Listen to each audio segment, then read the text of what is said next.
Biyahe ulit ako ng Lalamove guys. On the way na ako sa aking first pickup. So mag-uumpisa ako 1:00. So tignan natin kung makakailan ako ngayong araw. And by the way guys, bumili ako ng lalabag. Dahil sabi nila mas malakas daw kumita pag may lalabag. Dahil mas marami ang choices ng booking. So tignan natin kung totoo nga. Nag-activate na siya kahapon eh. Nung araw na kinuha ko, yun din yung araw na nag-activate yung lalabag. Ang kaso may nakalagay dito na daw, to enjoy the benefit, picturean daw after ng next order. Ay gag ka, doon tayo boy, tumagpas ako dito na lang. Hello? Hello po, ma'am, Lalamove po? Aha. May pick up? Opo, pick up po. O sige, lalabas na ako. Salamat po. So nakuha ko na ang aking unang booking. So pagkain siya. Ganito ata talaga no pag may lalabag ka. Karamihan mong mapipick up is pagkain. So papunta na ako ng San Andres. So ayan, papunta na ako sa drop off ng aking unang booking ngayong araw. Today is Monday. Monday ba ngayon? Oh, Monday.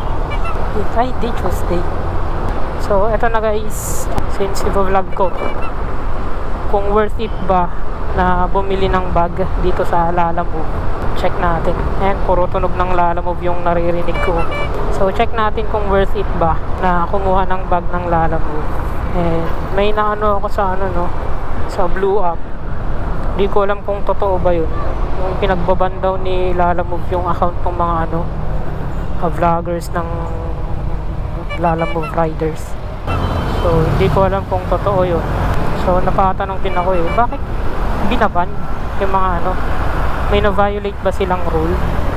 So hindi ko lang alam kung bakit sila nababan. Sana sana naman wag. Lalamove, wag naman. Gusto ko lang naman i-vlog yung yung buhay ng isang Lalamove rider. Hindi naman sa meron akong sisiraan ganito ganyan. So ayun, Lalamove, sana wag mo naman iban ng aking account. So dito sa vlog ko, wala akong gustong siraan Lalamove ba. Matagtag kasi itong Miyu Kamusta kayo yung pagkain sa loob? Ay, kamusta yung pagkain doon? Sana wag ka namang tumapon. Ito lang yung kalaban sa gantong oras init. Tumatagos sa jacket yung init, grabe. Hapdi sa balat. Sana wag matapon. Nakakalimutan ko pagkain pala yung dala ko.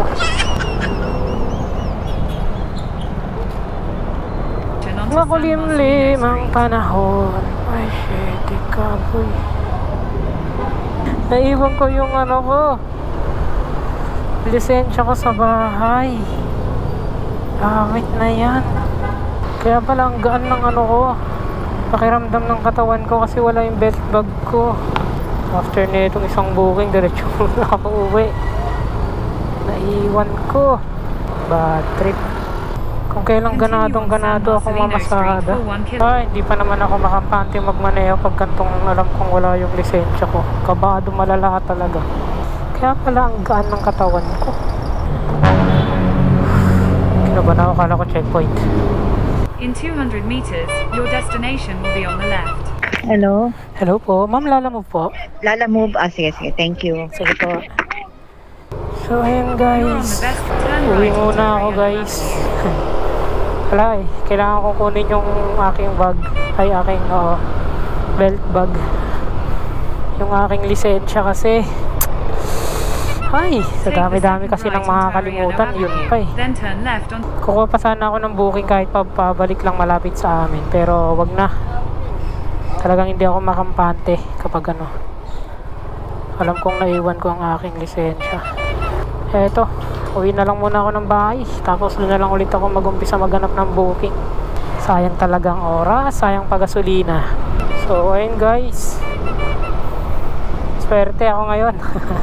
Kahit na nagkaroon ako ng aberya kanina. Dahil ayun nga, naiwan ko yung lisensya ko. Kaya binalikan ko muna, di muna ako namasada.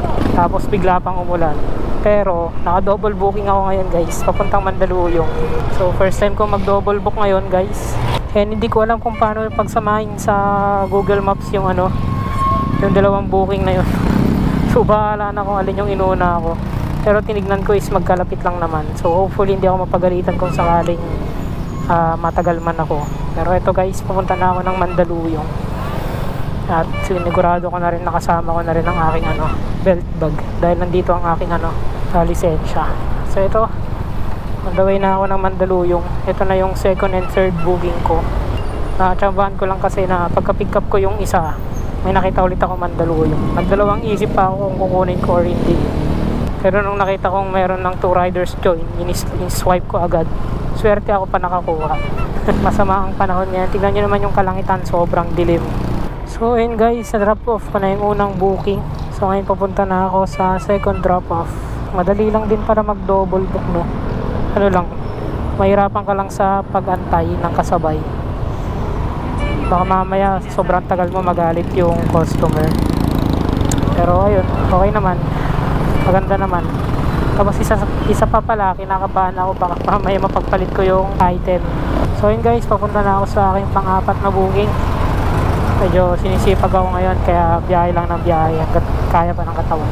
Try ko yung ano, yung challenge, yung mission dito ni Lalamove na 6 bookings daw.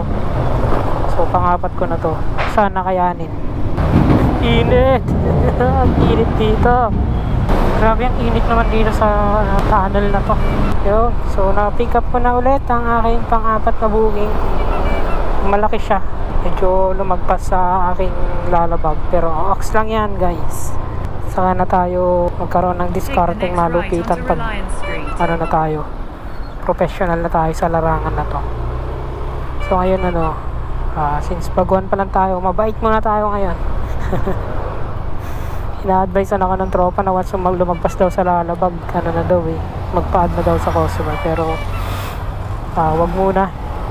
Tsaka isa lang to, hindi ko na sasabayan dahil wala nang space ang aking lalabag. Para makabalik din ako ng Manila. Wala, ang hirap ng booking pabalik ng Manila pag dito sa Mandaluyong.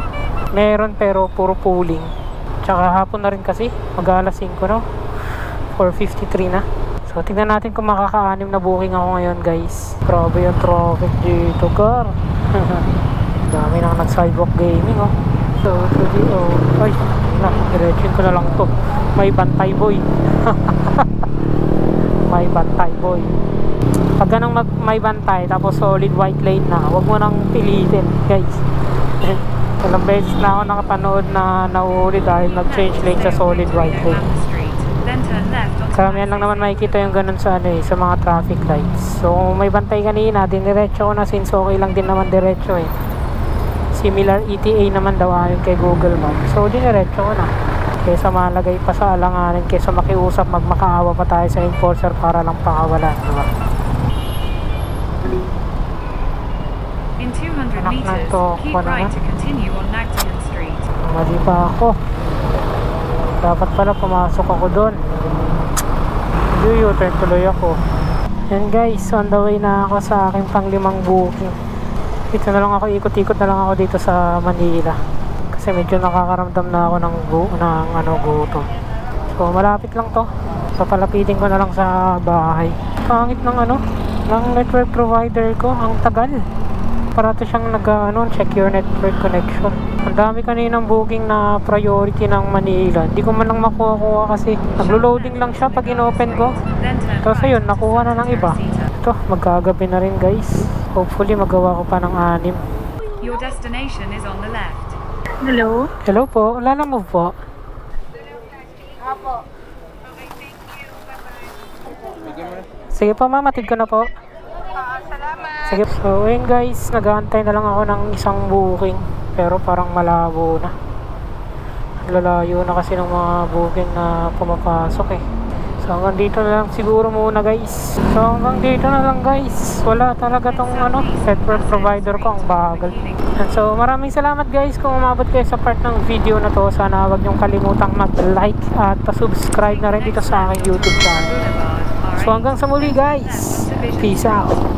I know you told your friend you're not okay.